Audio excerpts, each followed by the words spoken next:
So we'll now go on to analysing the similarly structured data, but rather than using generalised linear models, we're now going to look at using a method called local linear regression as a non-parametric method rather than the linear models that we had previously. So for this session, just a bit of background, which is really going over some of the things that we've talked about before, the data, also just briefly recapping on what we're looking at. And then the more important parts for this session are the methodology for, again, looking at socio-economic mortality, and then getting on to the meat, which is the results and some discussion. So the background to this is these slides are just the same as we had earlier on, but they're just here for completeness. So there's the IMD deciles and the standardized mortality rates. So a lot of variation between these. And so we're thinking about how can we improve on that. There's the regions. And we've also seen this. So one of the questions we'll be thinking about towards the end of this presentation is how much of the differences that we see between the regions in this chart, how much of those differences can be explained by underlying socioeconomic differences rather than other regional differences. Just a reminder about the LSOAs, and down at the bottom there's the deaths and the exposures data that we're going to work with. And then also a reminder of the different predictive variables that we're going to look at. So, and as we had that discussion earlier on about the fact that some of these do change over time, so that we keep that as our further steps after this. So in terms of what's coming up, there's a mixture. I use a mixture of the deprivation indices, but not the IMD itself, but we use the sub-indices, and then some of the average bedrooms, so that the ones that are picked out in colour are the ones that will be used in more detail later on. Now, so for methodology now, so the starting point for this is that we have all of this data down to the level of the individual LSOAs. But as with the previous session, the first thing we do is actually to calculate the national death rates, so the MTX, so there's no I for the LSOA, so we've got adding up all of the deaths and dividing by all of the exposures in a given calendar year and single ages. Now for the LSOAs, so what we're trying to do here is to capture, as we did in the last session, capture the, or to estimate what is the underlying death rate in that particular LSOA for a particular year and age. So in the general model, for most of what I'm doing, I'm not using the Poisson assumption. It's a slightly simpler assumption that the expected number of deaths in an LSOA is the product of the death rate times the exposures, and it's the death rate with the subscript of I. So it's MITX at the LSOA level and MTX at the national level. So the challenge is, as with the previous session, is well, what is our way to model this LSOA specific death rate? So the general approach for this session is as follows. So we're going to look at a relatively limited age range. So for example, 60 to 69. And then we'll repeat the exercise for different age groups, and then you can blend things together. And then also over a potentially limited range of years, but it could be over all of the years that you have in the data, the death rate at the level of the LSOA is going to be simplified in the following way. So we start off with the national death rate, and then it's going to be scaled up or down according to two separate relative risk factors. So the first one is F1 of I. So each of these relative risks is specific to an LSOA. And the The first of these, F1, this is going to try to measure the relative risk which is derived from the purely socioeconomic characteristics of an LSOA. So that could be done using generalized linear models, so that was the last session, or as an intermediate version that we did look at briefly but then moved on was kernel smoothing. And then thirdly, the method that I'll talk about is local linear regression. The key point is that when we're trying to estimate this, we're going to look at estimate this factor by looking at a lot of neighboring LSOAs that share the same socioeconomic characteristics. And then the second relative risk is F2, and what this is going to do is to capture anything that's left over. So after we've done the socioeconomic modeling, and then you sort of look at a map of England, are there any obvious highs or lows in mortality that go beyond what has been modeled using the socioeconomic factors? And that will be done using kernel smoothing. So what we're going to do here is we're going to, first of all, calculate the actual deaths in the LSOA. And this will be done by adding up over the small range of ages and also the range of years. So for I is fixed, and we're just summing over t and x. We then have the baseline expected deaths. So the baseline expected deaths is just using the national mortality, multiplying by the exposures for that particular LSOA. So this is what I'll call D0 hat. So that's the starting point, but that obviously what we expect is that we can do a much better job on the expected deaths by bringing in the socioeconomic factors. And then also we have the actual over expected by LSOA, so that's the actual deaths divided by the predicted.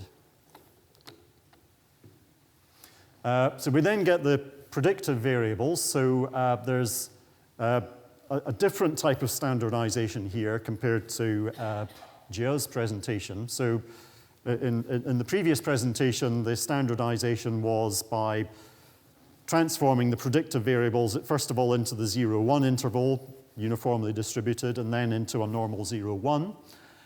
Here, all I do is for each predictive variable, Pij, I subtract the mean for that particular predictive variable, say the income deprivation, and then divide by the standard deviation of that predictive variable. So that means that each of these transformed x's, and there's a bracket missing here, each of these has mean 0 and variance 1.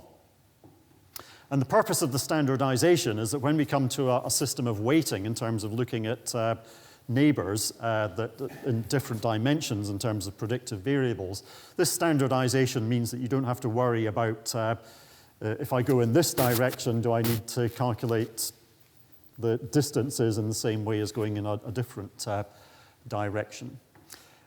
So we end up for each LSOA, we're going to use NP predictive variables, and that's again by a certain amount of trial and error in terms of choosing the predictive variables.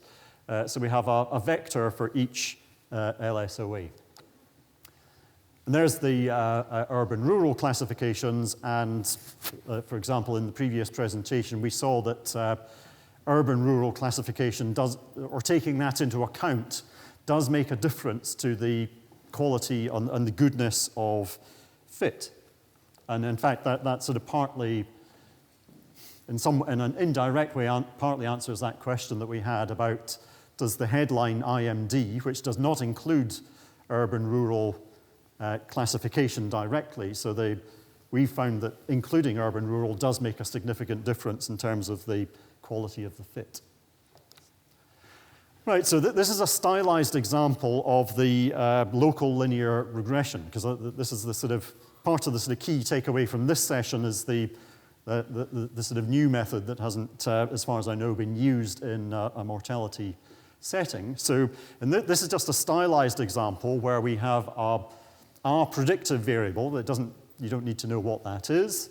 So think of this as the x variable, and then we have an observation, call that y, and the observation is linked to the predictive variable. So there's a certain amount of randomness, but you can see that there's some sort of non-linear relationship between the predictive variable and the outcome, or the observation. So what we want to do here is to say, well, what's the shape of that function? So the idea of local linear regression is that we're going to take each one of those dots in turn, and then we're going to carry out a weighted least squares. So instead of just doing the basic least squares, where you're trying to fit a straight line, a plus bx, so that if it was a standard least squares, you would just do one of these least squares minimizations. But in this case, the difference is that we introduce a set of weights, and we don't just do the minimization once, we do the minimization for each one of those points in the previous scatter plot. And then the key point about the local linear regression is what do these weights look like? And the point is that the local weighted regression is that the weights themselves, they start off relatively high, so for other values of x that are close to the one that I'm interested in, and then as you get further and further away, the weights gradually fade away to 0, because the ones that are far away don't tell me anything about, don't have much information about the shape of the curve and the level of the curve at the point that I'm interested in. So essentially what we're doing is we are going to fit a straight line through the points that are near to the particular point that I'm interested in. So we do that minimization, and you get an a hat and a b hat for each LSOA, if you want to think of it, I. And the important thing is that all we're interested in is the point estimate that's in the middle of that linear regression. So that's the value, that's the estimate that we make for the outcome at that particular point, and then you throw away the other information about the rest of the straight line.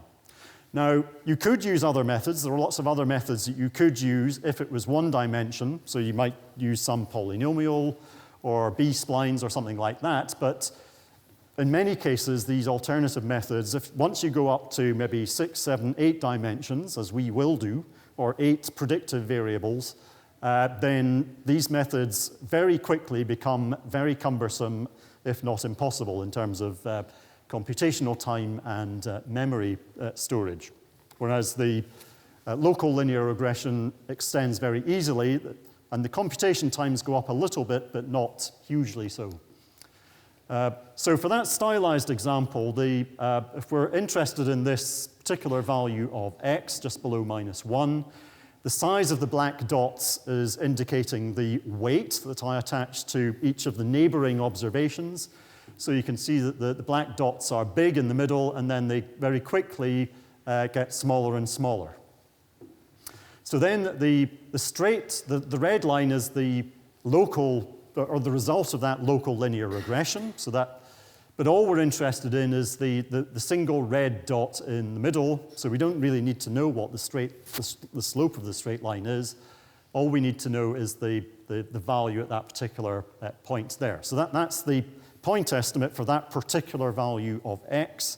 And then here there's 1,000 observations, so we repeat the exercise for 1,000 different linear regressions. And that's the result for that. So again, you can see now that the red dots, that they capture the shape, the nonlinear shape in this particular stylized example. And then here, lastly, the blue dots are what you would get if you did a sort of kernel smoothing. And kernel smoothing, in particular, doesn't do so well at the edges because it doesn't identify that there's some sort of trend in the data as you get towards the edges. So the two methods are not so different in the middle, but I mean, there's maybe some small differences, but then definitely the kernel smoothing is not good at the edges. So coming back to the real problem, the mortality problem, so it's now multiple dimensions in the x, So we're trying to fit a linear function in x. So that's call this the fi of x. So that's the relative risk. And it's now NP is the number of predictive variables that we're going to put in. So the minimization problem looks somewhat similar, but we've now put in the original set of actual over expected ratios. So the R0J, that's the actual over expected, where the expected simply uses the national mortality rates. And then, so we've got the linear function there, and then we've got a set of weights which are dependent on the variable or the location I that I'm interested in, and then its neighbors J. So and then we're minimizing over a scalar A and a vector of coefficients B.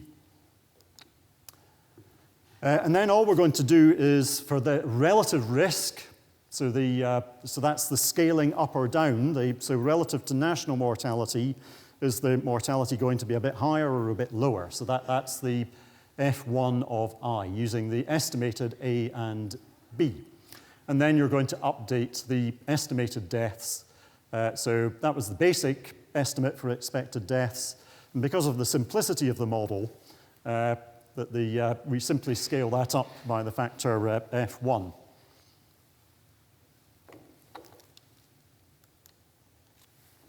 And then what do we do with the weights? Well, first of all, for the LSOA itself, we give that a weight of 0, and the purpose of that is that it gives us immediately gives us an out of sample for a set of observations. And then also, a lot of the other weights are set to 0, and in particular, if you have two LSOAs that are in different urban-rural classes, then the weight is 0. So in other words, we only give a positive weight to LSOAs that are in the same urban-rural class. And then lastly, the weights gradually decline to 0 as the distance gets larger, but here distance is socio-economic distance. So which LSOAs have a similar socio-economic characteristics to the one that I'm interested in. We then move to stage 2, so we've got our updated actual over expected. So we now take account in this D1 hat. We've got the updated expected deaths, taking account of the socioeconomic. And we now add in the location data. So the location data is simply the latitude and longitude. And then we're going to use the simpler method of kernel smoothing using that location data. So that kernel smoothing, much simpler sort of formula, doesn't involve solving a linear regression. And then we update, again, the expected deaths. So we now include the estimated relative risks for socioeconomic factors and also this spatial relative risk. And the weights up here are now dependent on the physical distance between LSOAs. So now moving on to the data and the results. So the particular results that I'm looking at are based on the 15-year period, 2001 to 2015. And then we've got 5 age groups, each 10 years of age, 40 to 49, and so on. And then the predictive variables are income deprivation for the elderly, employment deprivation, so that's unemployment, average number of bedrooms, living environment. So as a reminder, that's about housing quality and air quality. Wider barriers, so that's overcrowding, homelessness, and also affordability of housing. And high education, so that's the level 4+. That means people who've been to university, got a bachelor's degree or higher, but that's only amongst the over 65 age group. We've also used the care home information, so this is age 60 and above, and it's the percentage of that population that are in a care home with nursing, what's the percentage in a care home without nursing, and then lastly, the urban-rural classification is, again, part of this, but it's used in a different way through the weights. Now, in advance of the results, so what's the role of the predictive variables? So employment deprivation and income deprivation amongst the old, well, they're the main drivers in terms of the socio-economic effects.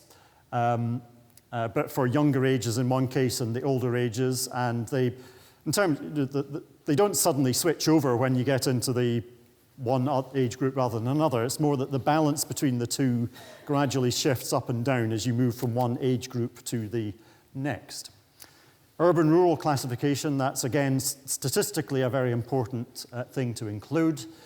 There were the four other socioeconomic factors, so the bedrooms, living environment, etc. So they were second order, so much less important than the income and employment deprivation, but statistically they were quite significant and worth including.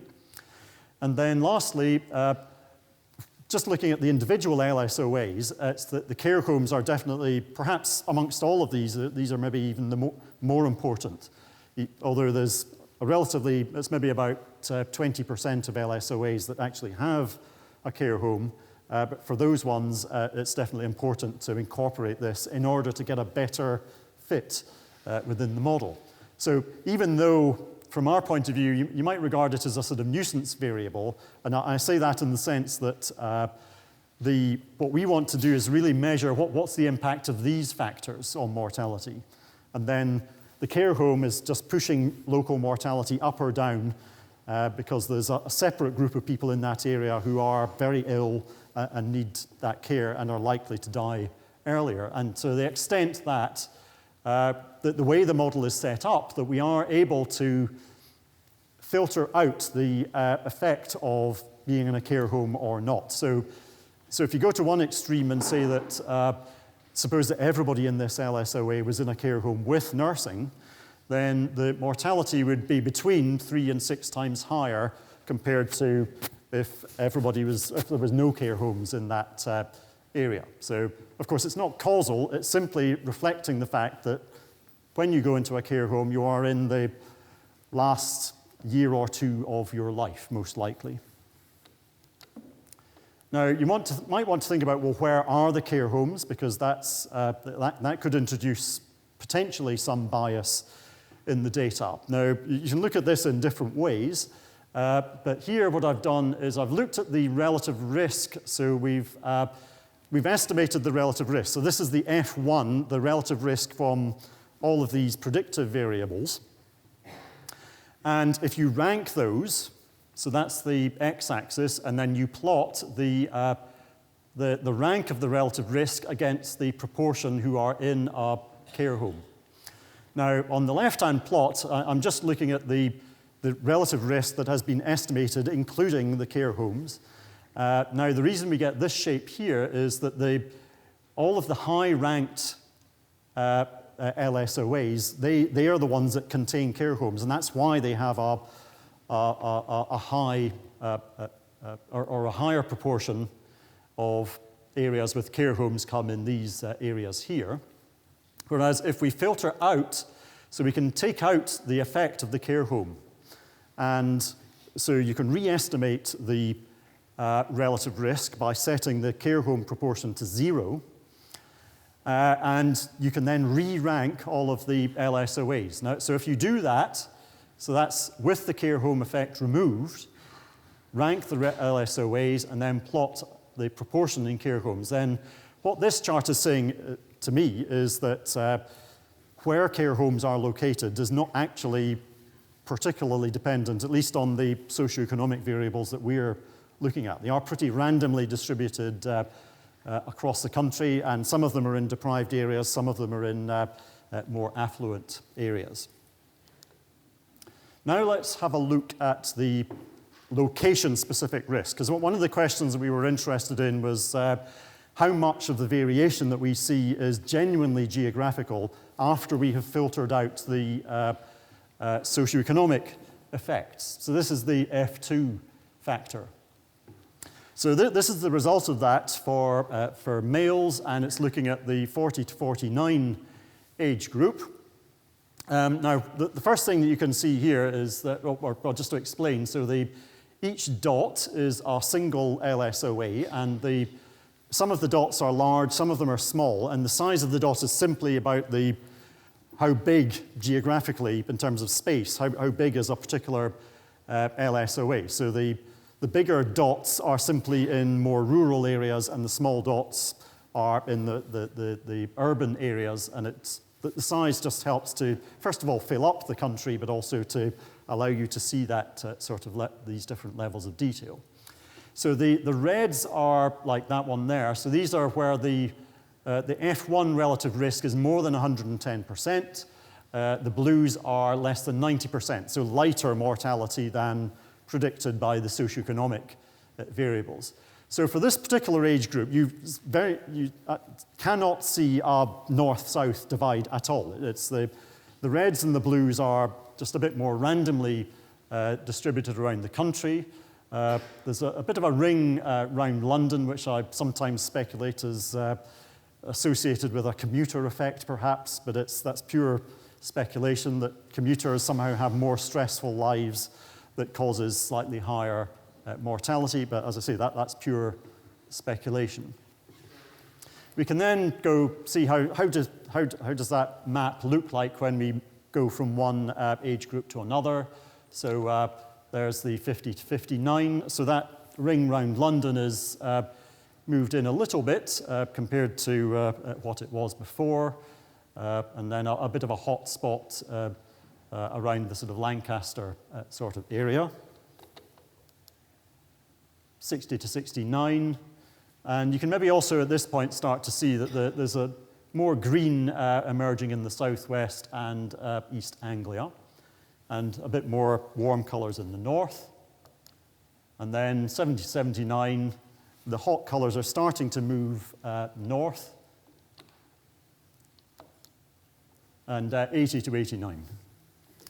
And then we can zoom in on London, because we've talked about how that's in some ways different from the rest of the country. So there's the 40 to 49, a sort of hot spot in the sort of west of London, blue, lighter mortality in north, and then you've got these bits in the center of London. So the blue there is the sort of Kensington, sort of more affluent part of the city. So even though here we've already taken account of the socioeconomic effects, that there's something extra in that particular area, but equally a sort of heavier mortality in this age group, 40 to 49, on that just north of the bend in the river there. There's 50 to 59. So, and again, gradually the hot spots and the cold spots shift around a little bit, but still generally heavier mortality in that western part of London. And then this chart looks at the combined relative risk. So this is the socioeconomic risk multiplied by the spatial risk. And so what you really see here are the emphasis that the reds are very much in the cities, the inner city areas, and then the blues tend to be the more rural areas. And of course, because they're, what I told you about the dot sizes, that there seems to be a lot more blue, so less than 90%, but it's, in terms of numbers of LSOAs, that there's roughly similar numbers. And there's London again, so a bit more messy compared to the spatial one, but this emphasizes the more deprived inner city areas in the red, and then the blues tend to be more in the less heavily populated parts of London. Now, in terms of the modeling, we can also, instead of using the urban-rural group, so benchmarking against other areas in my own urban-rural class, it's interesting to look at, suppose that, for example, I took an area within London, but benchmarked that against a different class. So what we've done here is to benchmark only against LSOAs that are in class 2. So these are the cities rather than conurbations, and also large towns. And the reason for using this particular group is that this group is the largest out of all of the urban-rural classes. So we can get good matches for any other urban-rural class. You can always find a cluster of LSOAs in class 2 that are similar to the one that I'm looking at. So that means changing the weights that go into the linear regression, and in particular, the weights are only positive if the J is in urban-rural class 2. So we end up then with a different set of estimates for the relative risk, and then we can compare that with the original set of estimates just to see how different these urban-rural clusters might be. So if we focus perhaps on the right-hand plot, so what we're doing is on the y-axis, we're dividing the one estimator by the other. So the original estimator, and then divide by the benchmark with the class 2 as the reference points. So all of the points that are the red points that are in the middle, so they're benchmarked against themselves, so there's no change. So that's why it's just a horizontal line. But the interesting thing here, for example, is if you look at the orange cluster, this is London. And what the takeaway here is that LSOAs in London, if you benchmark or if you compare them with LSOAs that are in a city or a large town, the LSOA in the city or a large town has mortality on a like-for-like basis. The mortality in the large town is 20 or 30% higher for this age group, 50 to 59, for the same characteristics, which is quite sort of shocking in terms of the differences between these sorts of areas. And you can make similar comments about, yes?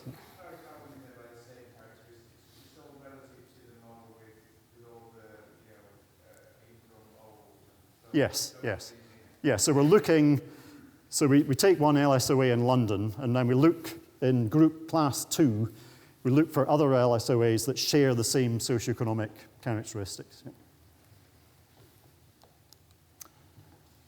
Right, so a different bit of investigation is looking at what's the effect of time. So if we look at 2 time periods, how do things change?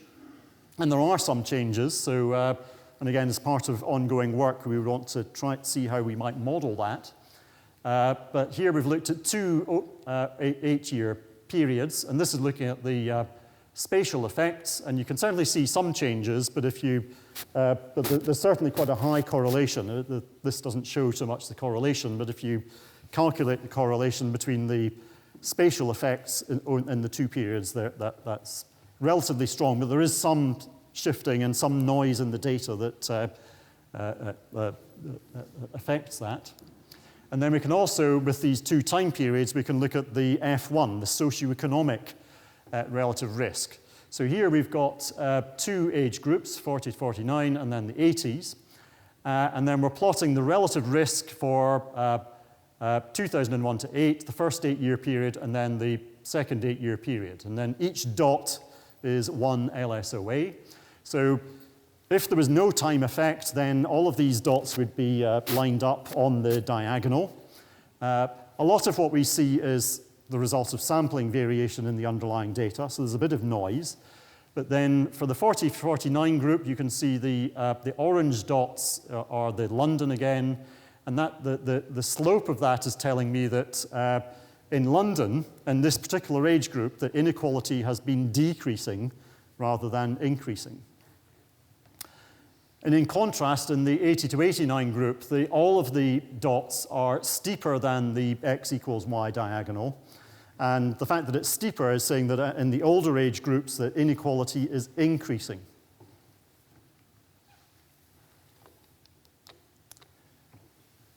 Then we can look, and we're going back now to the 2001 to 15 data, and we can chart, well, how much inequality is there across the whole of the country. So what I've done here is I've plotted the cumulative distribution function for different age groups. So if you look at the black line, for example, 40 to 49, what this is telling me is that there's a bit of it that goes off to the left, so that's telling me that there's about 6 or 7% of LSOAs have a relative risk, which is saying that mortality is less than 50% of the national mortality. And then on the right-hand side, there's also about 7% or so which is off the scale, and that's saying that there's about 7% of LSOAs where the mortality in this age group is more than double the national mortality. So that's a factor of 4 between the bottom 7% and the top 7%. But we also see that that inequality gap gradually narrows as we move from the 40s up to the 80s, so it gets more steep. And then on the right-hand side, it's on the same scale on the x-axis, it's the spatial effect. And what you can see here is that this is very much steeper than the socioeconomic factors. So that's really saying that the location is much less important than the socioeconomic factors, to the extent that the location only contributes, depending on the age group, contributes between 1.3 and 3.5% of the total variation in the relative risk. So if we go back to the table that we started off with, so these are the different regions with the high mortality in the north, low mortality in the southwest. If we include the socioeconomic relative risk and factor that in, then the gap between these regions is very much narrowed. So it's now the northwest is the heaviest with 102%, and then it's really only the southwest and possibly also the east which are outliers on the sort of lighter side. But again, much closer to 100% in those regions. So really the socioeconomic factors that we put in are very much capturing a lot of that variation that we see between regions.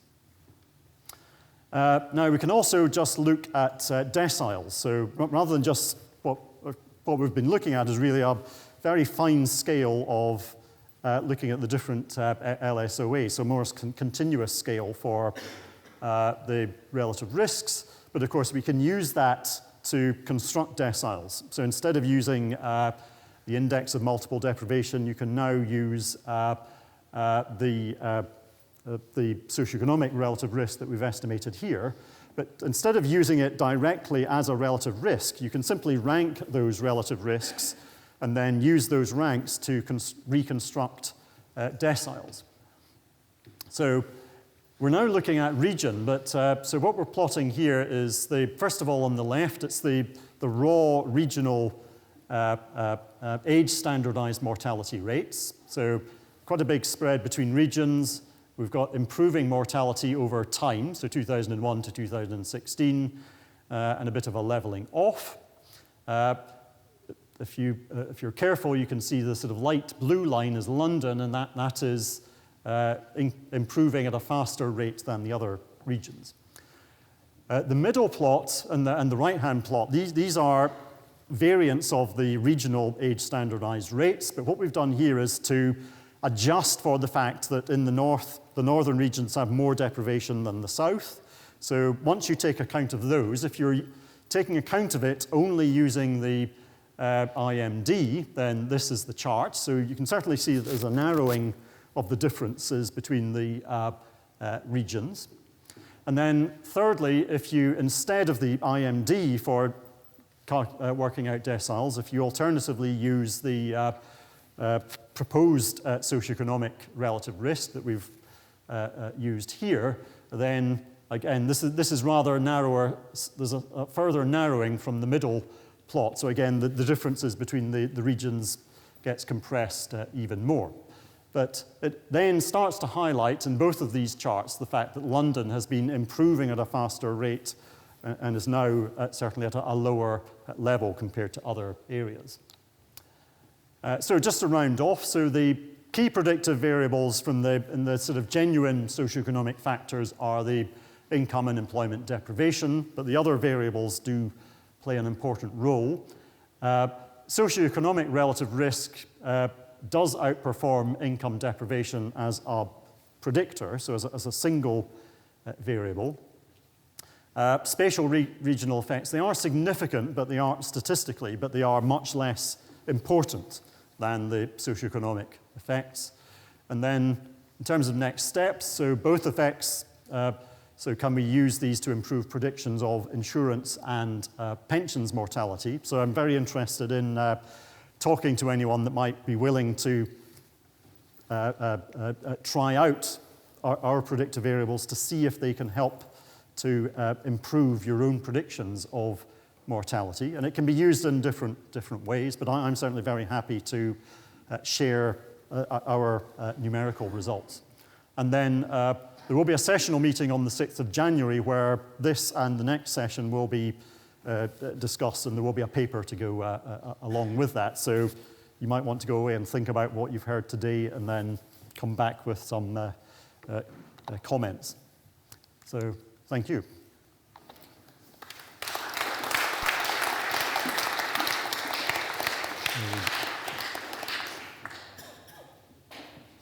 Right, so maybe a couple of questions probably, and then we'll have our coffee break. So my voice is drying out at the moment. Yeah. Could you wait for the microphone?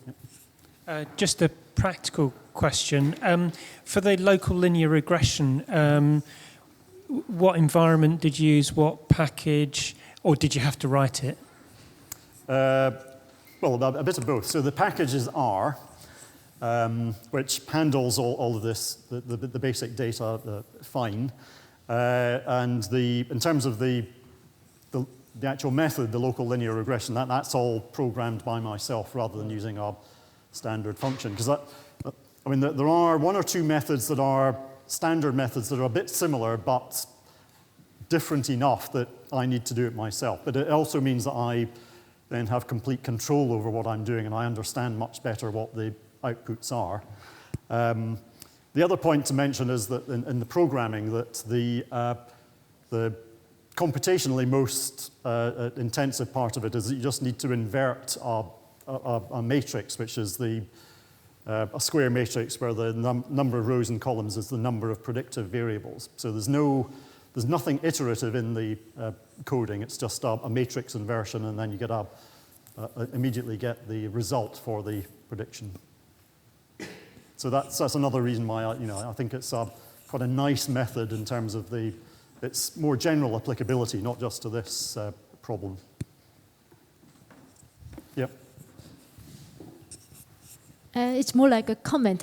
When I was looking at this the first time, I thought that you were coming up with a new clustering instead of IMD, but it looks like you're creating looking at the employment and income. It's a predictive power. Yeah. And so that once that's done, it would be interesting to see how that can replace the sum assured or the annuity amount we actually use to measure social class. Mm-hmm. Yeah, so although well, first of all, thank you for that comment, but I would maybe say if you were using it in conjunction with one of your own data sets, I would maybe say add it to what you've got. So rather than drop pension amount or other variables, that you just add it into the pot and see whether it improves at all, and don't necessarily use it in its raw form as a relative risk, because you can also just use it as a predictive variable in the same way that you might use pension amount or other things like that.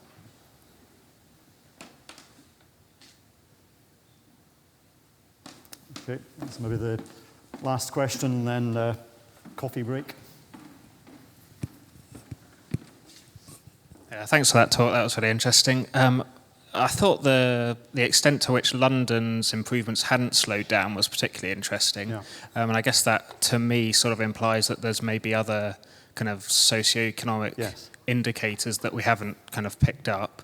Yeah. So you kind of had the list of all of them. Is that literally the extent of the data that we have from the ONS, or are there other ones that we could try and overlay? Maybe not socio-economic indicators, but broader ones like classic things like public healthcare spending or density of hospitals per person, availability of primary healthcare, kind of stuff like that. Is that something you can kind of take forward and look at? Well, that's a great question, and it's I would say part of the further work, and it also links to the earlier question about the changes in the IMD rankings over time. So one of the things that we're starting to look at is, and this is still at the level of the LSOAs, that you can use the IMD, you can look at how that changes over time in individual LSOAs.